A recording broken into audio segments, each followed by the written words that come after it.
I thought that starting over after 60 would feel like turning to a new clean page. Nope. It felt more like being tossed into a book where I didn't know the characters and couldn't even find the table of contents. And surprise, that's exactly where my new life began. People kept telling me it's never too late to start over. What they didn't tell me was that starting over at 62 feels a lot like you're the new kid at school. Awkward, feeling out of place, and wondering if someone is going to invite you to sit at their lunch table. But here's the thing. Once I stopped worrying about fitting in, I found out where I actually belonged. And that's what I want to talk to you about today. The messy, funny, and sometimes painful reality of not being who you were anymore, who you used to be.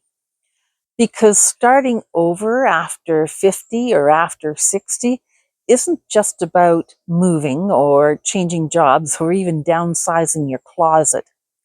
It's about facing the big question, who am I now? Or maybe even more importantly, who am I becoming? If you asked me 27 years ago who I was, I could have rattled it off to you in seconds. Wife, mother, employee, volunteer. My days were full of driving to childcare, commuting to work, meeting work deadlines, laundry piles all over the place, and going to church on Sundays. It was busy, but it was familiar. Fast forward to my 60s, and suddenly those roles aren't there anymore. My kids are grown. The marriage is over.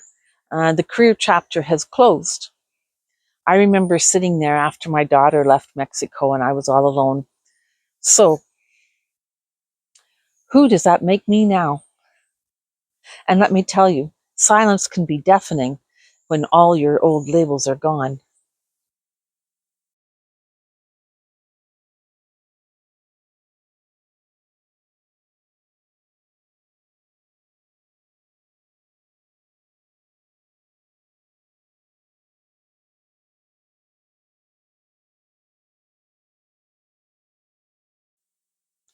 First, there was the separation and divorce.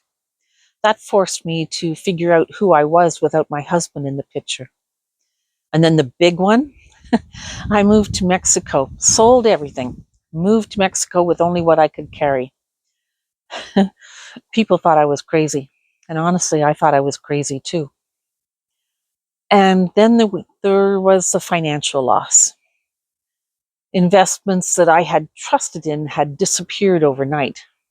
That took away my security, and it forced me to be creative while I was in a foreign country. But those resets, each one of them, pulled back a layer of who I used to be, of who I was, or was no more. And you know what I discovered? I discovered that sometimes the biggest breakthroughs don't come in the victories. They come in the moments when you're forced to rebuild.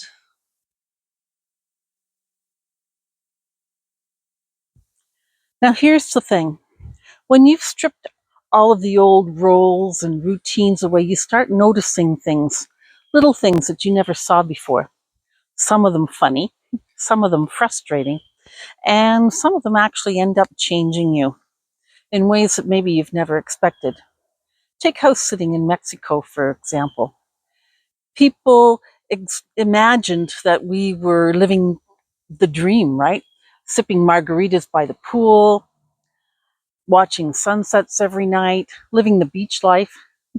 And in reality, I remember spending a whole half a day, looking for the switch that turned off the water pump. Now, that's not something that you're going to see on postcards or on YouTube videos, but it's real. And it taught me to laugh at myself and not take things quite so seriously. And then there's identity. I used to be someone's wife, someone's mother, someone's employee. Those were the boxes that defined me. Now I'm just the woman that goes into the grocery store with a list, but I come out with a shopping cart that's half full of things I had no intention of buying. The funny part is those small discoveries, like how I live, about what I notice, and about what matters to me. That those are clues that showed me that I'm not the same person that I used to be, that I was anymore. And that's a good thing, because the real surprise, all those lessons have now added up to something much bigger. Losing who I used to be didn't break me. It freed me. For the first time in decades, I wasn't tied to old labels or old routines or old expectations of who I was supposed to be. Instead of living to fit a role, I started living to follow what really mattered to me. And some days that would look like saying yes to opportunities that scared me. Other days it was saying no to things that drained me. But in all of it, I found a new kind of freedom, the chance to build a life that actually fit me, not the me that I used to be or tried to be for other people. And I'll tell you this, once you taste that kind of freedom, you stop looking backward and you start looking forward. You realize that the best chapters aren't behind you. They're waiting there in front of you. And here's where my real strength came from, because freedom isn't just about doing whatever you want. It's about trusting that God's hand is steady, even when life may be very shaky. 2 Corinthians chapter 5, verse 17 says, "Therefore, if anyone is in Christ, the new creation has come. The old has gone, and the new is here." This verse reminds me that I don't have to cling to the old version of myself, because in Christ I'm already made new. Every time I doubted, every time I thought I had lost too much, I came back to that promise, and maybe you need that reminder too. You're not just drifting, you're being reshaped, remade, renewed, sometimes with the hardest of resets, but always with a purpose. So if you've ever felt like you don't recognize yourself anymore, take heart. You're not lost. You're just shedding an old layer of skin. That's the beginning of freedom. Thank you for spending some time here with me today. And please like and subscribe.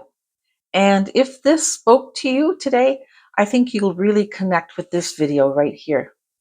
It's part of my Resetting Life After 50 series called Letting Go. Because you see, once you start saying yes to your next chapter, you've got to clear out the things that hold you back. I'll see you there.